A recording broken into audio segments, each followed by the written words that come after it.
Go. Good afternoon guys, this is Ma'am She Live to our channel. Welcome back to my channel. Ngayong araw nito, ang video kong ito ay hindi tungkol sa aking sarili. Meron lang pong akong ipapakilala sa inyo na isang mahusay na artist. Siya po ay si Jeric Subiliaga from Banga, South Cotabato. At siya po ay may kapansanan.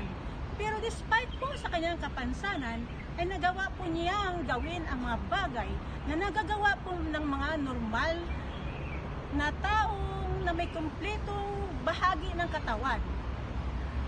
Siya po ay isang mahusay na artist at ito po ay hindi po hadlang para sa kanya para marating niya ang kanyang mga pangarap sa buhay.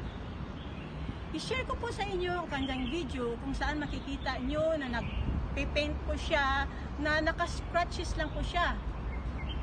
Pero nagawa po niyang lahat na iyon. Yun po ay hindi hadlang para sa kanya. Dahil siya po ay may matinding pangarap sa buhay.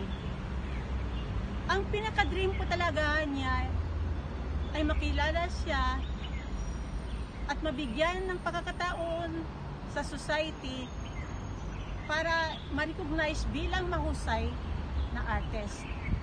Share ko po sa inyo ang kanyang video para po ito ay maging inspirasyon sa lahat na kahit ano pa man ang inyong katayuan natin sa buhay, ito ay hindi hadlang para makamit natin ang ating mga pangarap.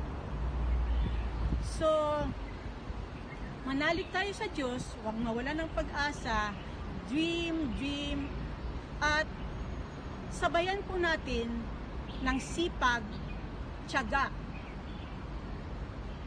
sa buhay. Kaya pakita ko sa inyo ang kanyang mga videos at saka yung mga picture na binigay niya sa akin para makilala siya. Tara na, tunghayan natin ang kanyang mga